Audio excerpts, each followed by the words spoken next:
Hey guys, long time no see, sorta. It's been a few weeks since I've really posted anything on here or done one of these weekly wrap-ups, but as always, this will be everything that I've read since that last weekly wrap-up and everything that I'm hoping to read in the upcoming week.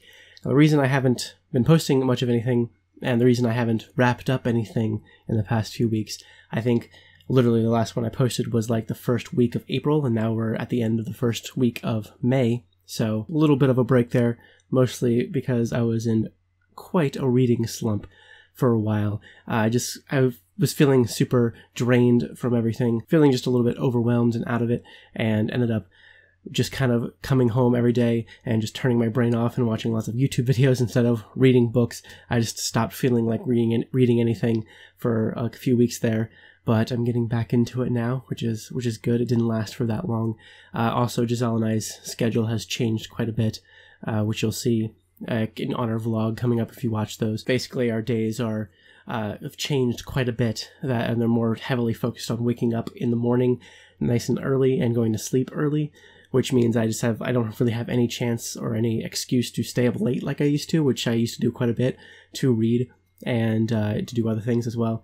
So I'm having a little bit less energy and just having a little bit less of a focus on reading recently, which has been kind of a bummer because I have a lot of stuff to read, a lot of stuff that I want to read, and a lot of stuff that I want to review. So there's going to be several reviews coming out soon for some things that I haven't gotten reviews out for yet, and some stuff that I will be talking about today that I'll also be reviewing, hopefully in the very, very near future within the next upcoming weeks. So, like I said, hopefully getting back into it. I have, since the last time that we have talked, I've read 7 books, which is really not all that much considering how much time has been in between all of it. But at least throughout that reading slump, I was able to get through 7. So we'll go ahead and mark it on here. And as I do that, go ahead and say thank you so much to all of our Patreon producers who are now scrolling at the bottom of the screen. They have continuously been so kind and generous and patient with us as we transition into this new schedule and as we kind of take a little bit of a break, and now we're hopefully going to be back in full force. Vlogs are getting more and more caught up, and lots have come out over the past week or so, and that'll continue, and I'm, like I said, going to be continuing to post more reviews very shortly. Lots of review copies that I've gotten through and to get through still. So I'm now at 62 for the year so far, which is behind, but not terrible, I guess. Let's go ahead and jump right into it. The very first thing that I finished since the last time that we spoke was the 3rd book in the Farseer trilogy by Robin Hobb. This is Assassin's Quest, and so this completes her first trilogy. I'm going to be moving on to her 2nd trilogy, The Live Ship Traders, soon, eventually, probably before May ends. But I did really enjoy this ending to the trilogy. I've heard from people that they kind of didn't really like this book as much as the other ones, or that it meandered a little bit too much for them, and I would definitely agree with that to a certain extent. I really enjoyed most of this trilogy as a whole. It definitely gets some pretty high ratings from me. I really enjoyed reading about Fitz's story, just everything surrounding all of the characters in this, all of the story in this, I loved reading about, and I just felt so connected by the end of it. To Fitz and to all of the people that he comes across and all the people that are in his life, and the quest that he goes on in this, I felt a huge connection to, and it really came, in my opinion, to a great place in this final book.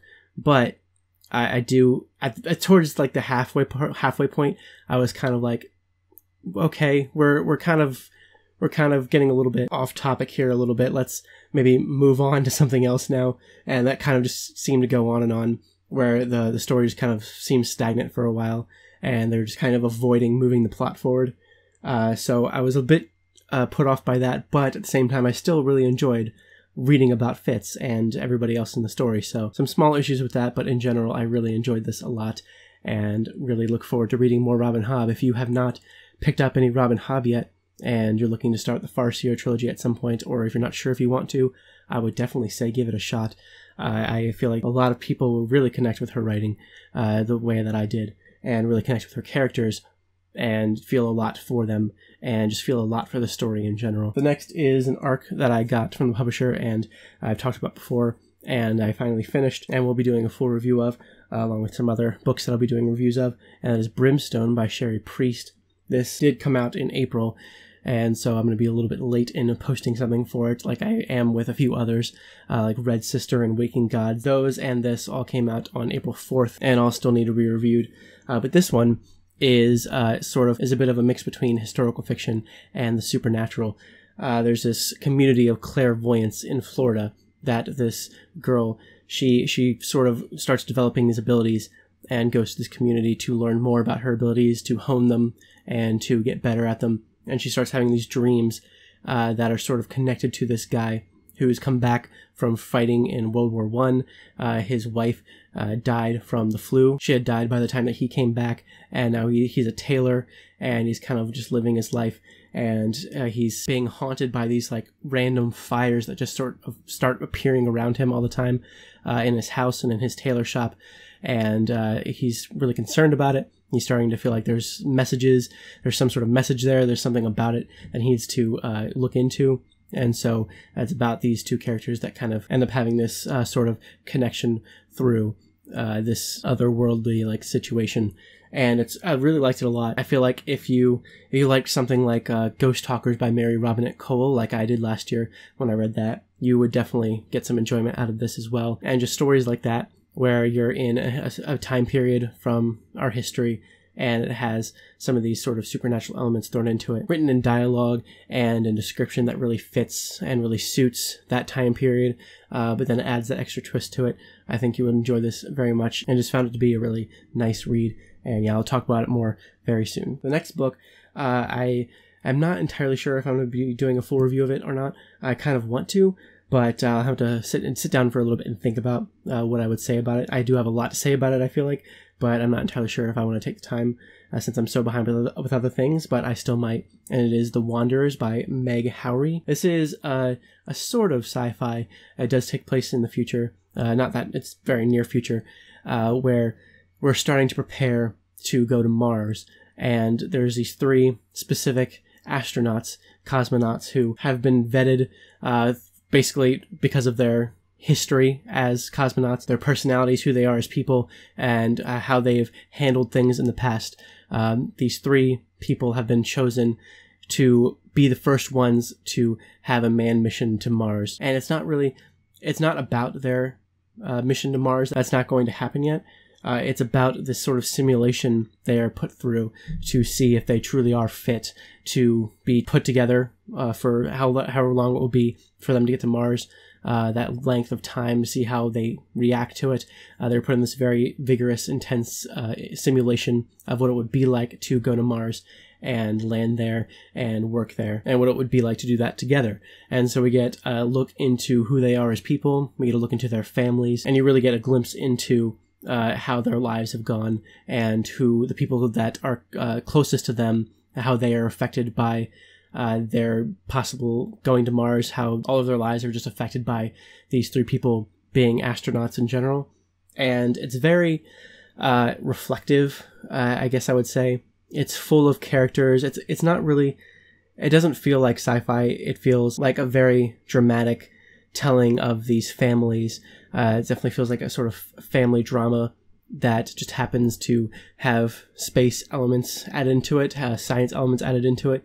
And I mean, it is a big part of who these people are, that they want to go to Mars, and that being astronauts are what they are. I mean, it was super interesting to hear their kind of perspectives on what it's like to be an astronaut, and how much they would love the idea of going to Mars, what it means to them to be what they are and do what they do. The story is all so focused on just telling each perspective of each character, like including all of their family members, in a very introspective way. It's just like a bunch of characters like psychoanalyzing themselves and everyone else around them at all times, all the time, no matter what. And it can be a bit tedious to have them constantly just psychoanalyzing everybody and everything and every situation. And it feels like a bunch of very smart, intelligent people saying lots of very smart and intelligent things for the sake of the writing, so the author can play with nice writing. And it is very nice writing. I really liked her writing a lot, and I liked some of the things she had to say. But in overall, I feel like if that sounds like something you'd be interested in, the sort of introspective look into the lives of astronauts and the their families and how they're all affected by this life that these three people have chosen to lead. If that sounds interesting to you, then I would definitely give it a shot.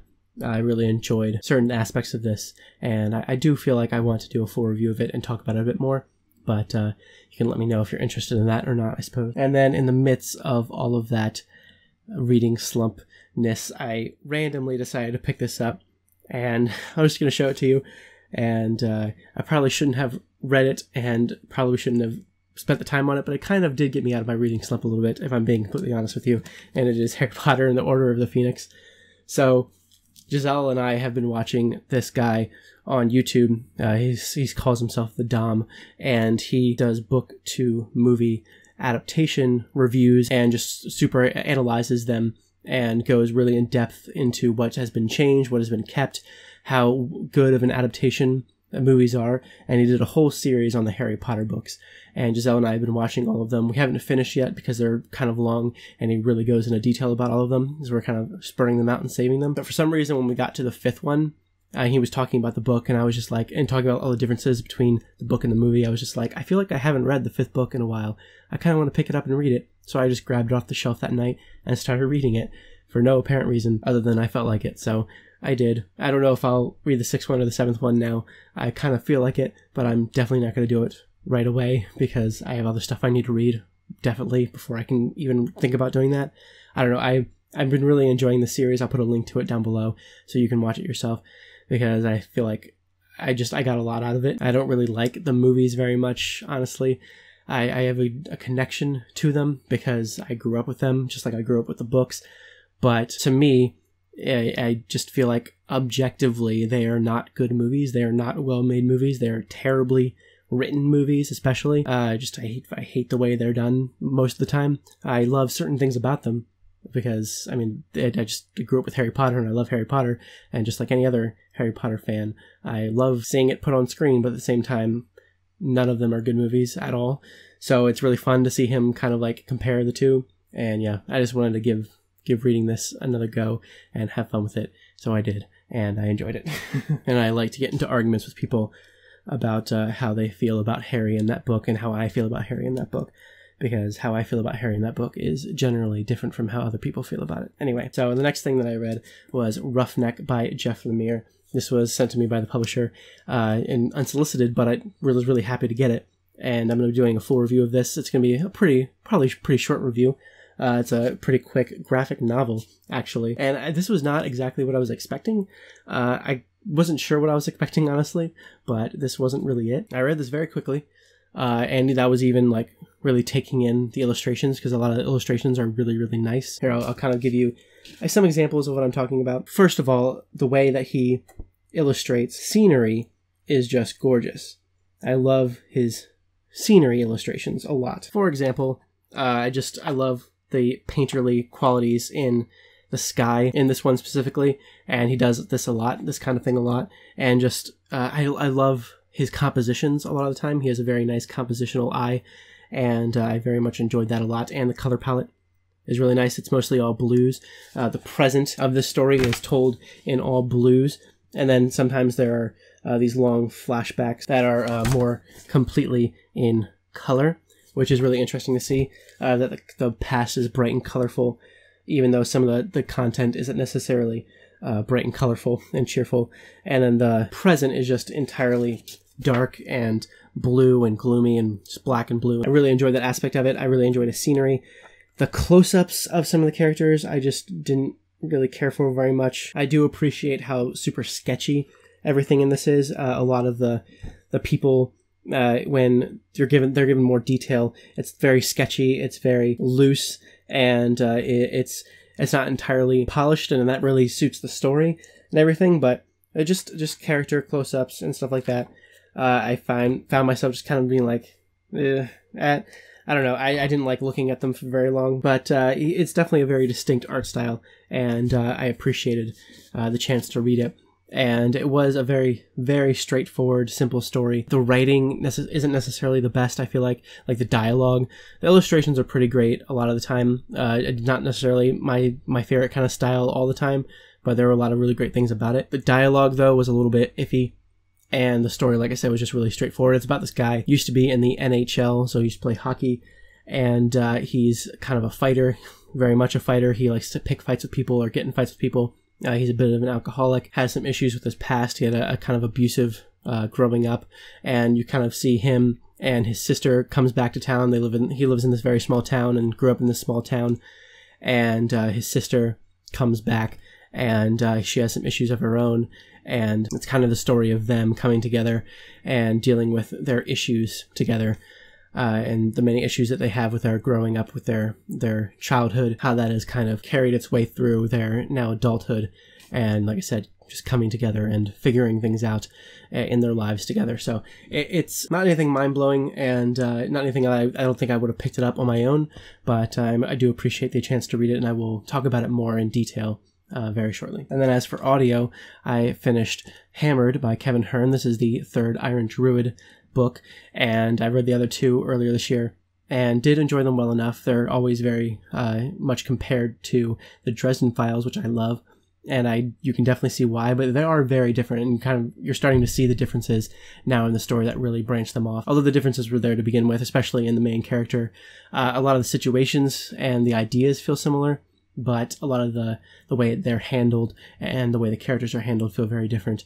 The plots of the first two were very straightforward and kind of like they're okay. I was much more interested in the characters for the first two, and I'm still really interested in the characters for this third one, but the plot was a lot more interesting, and I can definitely see the books getting more interesting from here. And I do highly suggest, if you are into stuff like this, if you like the Dresden Files or other urban fantasies, I do highly suggest you check this out. It's about a druid who's lived for a very long time and is now living in our time, and he deals with like gods, he deals with mythical creatures. There's vampires and werewolves and gods and goddesses, and a druid, obviously, and other magical creatures and other things, other beings that exist that he has to deal with. And yeah, he's kind of a chill guy, and he has a dog named Oberon that is a fantastic character. They kind of have this mind link where they can talk to each other, and it's pretty great. And I would highly suggest them if you would like something light and urban fantasy-esque like that. Oh, and I also finished the first book in Joe Nesbo's series about Harry Holy. I think that's how you pronounce it. That's how the audiobook pronounced it. I would have pronounced it Harry Hole, which I'm kind of glad I'm not pronouncing it that way. But first book in that series is called The Bat, and I listened to that, and it was okay. I got this on Audible a little while ago, and I was planning on listening to it and trying to start the series, and I guess I don't know if I was necessarily in the mood for it. I thought I was in the mood for a mystery or like a detective kind of thing like this, but I ended up just feeling kind of meh about it. It was okay. It was a pretty intriguing story, and the characters were all right, but it just never really captured my attention all that much. This one is specifically about Norwegian detective Harry, and he goes to Australia, where this Norwegian actress was, and she was murdered there, and he works with the Australian police to find the killer of this girl and kind of try to figure out why she was killed, and see if there's any connections to other killings. And there doesn't really seem to be any clues they can follow. There doesn't seem to be any way to connect this with anything else, and they're not really sure how it happened or why or who did it. And so he has to kind of work with people in Australia to figure out why this girl was killed. And it's okay. It was all right. I wasn't blown away by it. If you're looking for a sort of gritty detective story that might be the beginning of something really great, I don't know, maybe I'll continue on with it and feel much better about the other ones. I know that doesn't sound very very convincing. It was maybe like a 3-star book. It was definitely intriguing to read, and I enjoyed it while I was listening to it, but I didn't really clamber to listen to it when I wasn't listening to it. I wasn't super into it to the point where I cared a lot about what was happening. It was just kind of okay. It was pretty good. It wasn't anything great. So anyway, that's everything that I finished. It's not been very much, but I'm hoping that'll change very soon. I do have quite a bit that I would like to get to this month, and I don't know what order I'm necessarily going to get to it in, except for a couple of the things. This week, Giselle and I are going to be buddy reading a couple things that she's already read/started this past weekend that I'm kind of behind on now. And the first one is A Natural History of Dragons by Marie Brennan. We have the first 3 of this. We're missing the 4th one, and I have an arc of the 5th one up there. So I need to start the series and get into it. I've heard amazing things about it, and Giselle liked it well enough. She was talking to me a bit about it, but I haven't read it yet, so I don't want her to spoil anything. So I'm going to listen to this as soon as I can this week, probably starting tomorrow, and see how I feel about it. And then we'll discuss it, and it'll be fun. I'll let you know how I feel about it. And I'm not sure how soon after I'll be able to pick up the next one, but I'm going to try to get through the series fairly quickly. I just love the way the series sounds. I've heard so many people talking about it on here, and I'm glad to finally be getting to it. And then, oh yeah, the other one that Giselle and I are going to be buddy reading together. We do not have a physical copy of, but we have this on overdrive on audio, and it is A Long Way to a Small Angry Planet by Becky Chambers. And I've heard some fantastic things about this book. I've been wanting to read this book. It's been one of my most anticipated books to read for a while. I just haven't actually gone out and gotten it. I've asked for it a couple times for like a birthday and for like Christmas and stuff, but I never seem to get it. But that's totally fine. We're just going to listen to it, and Giselle just started listening to it, so we'll talk about it as the week progresses. And I'm really looking forward to it. It's sci-fi, but more on the sort of unconventional side of sci-fi. So I'm looking forward to it. I'm hoping I like it just as much as I see other people liking it. Like I've heard people call this one of their favorite books of all time. So let's see if I feel that way about it. I don't know, but I'm hoping to.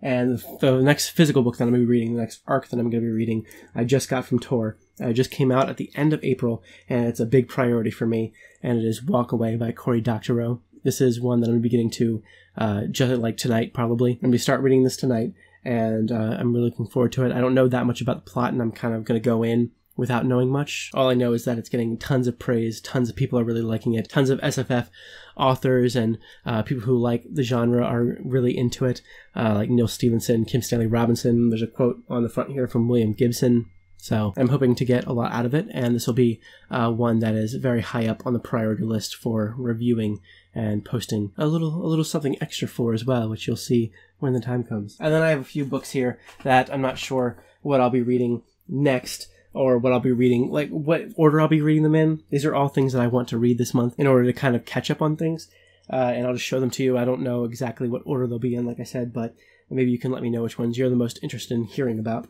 And the first one is Born by Jeff Vandermeer. This has already gotten a raving review from Thomas from SFF 180, so that's very encouraging, and I'm looking forward to it. I've read some Jeff Vandermeer before, the Southern Reach trilogy, which I liked a little bit. I liked part of it and didn't like the other part. So the next one is Void Star by Zachary Mason. This is one that I have 2 copies of and want to do a giveaway of, and I meant to read it in April but didn't get around to it, so get to it as soon as possible. The next one, also meant to read in April but never got around to it because I was in a reading slump, is Change Agent by Daniel Suarez. This is another one that's been talked about quite a bit recently, and I'm looking forward to sharing with you more about it as I read it and learn more about it myself. And the next one, the last one, is one that is the only one that isn't SFF on this list of hopefully to be read in the next coming weeks.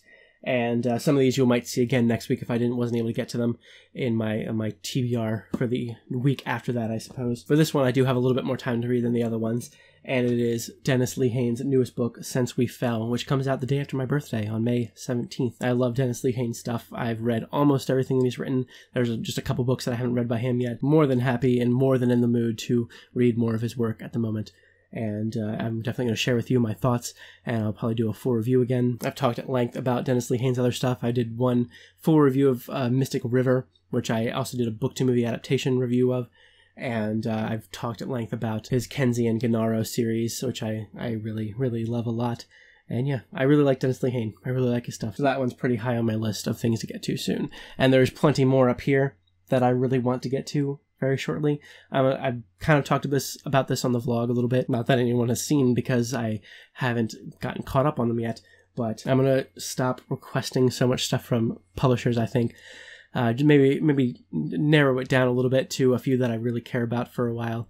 Like for the next several months, I probably won't request nearly as much as I've been requesting this past year because it got really overwhelming. And I think that's one of the reasons that I got into a reading slump is because I just had too much to read and kind of got freaked out. And just felt like too much work at that point, which is silly. Yeah, now I'm getting back into it, and I'm hoping over the next few months to really slim down on what I have on my backlist of arcs to read, and really just try to focus on the things that I care the most about as the year progresses. So we'll see how that goes, and you will obviously benefit from me not being overwhelmed with stuff, which means I'll be able to get... It'll seem like I'm reading or getting less arcs and reading less arcs, but I'll at the same time be able to get to more of the arcs that I'm getting and review more of the arcs that I'm getting because I don't have quite as many behind me. So anyway, I think that's it for today. Thank you guys so much for watching. Sorry this video went a little bit long. I'm going to try not to let weeks accumulate like this so much, but it happens. I'll see you very soon with some reviews. Definitely look for those as they hopefully start coming out in the next week or so, and definitely look out for next week's wrap-up and an April wrap-up and statistics, even though it'll be a very small stack of books to analyze and look at the statistics for. It'll still hopefully be interesting, and I'll be posting that very soon as well. So thank you guys so much for watching, and I will see you later with more.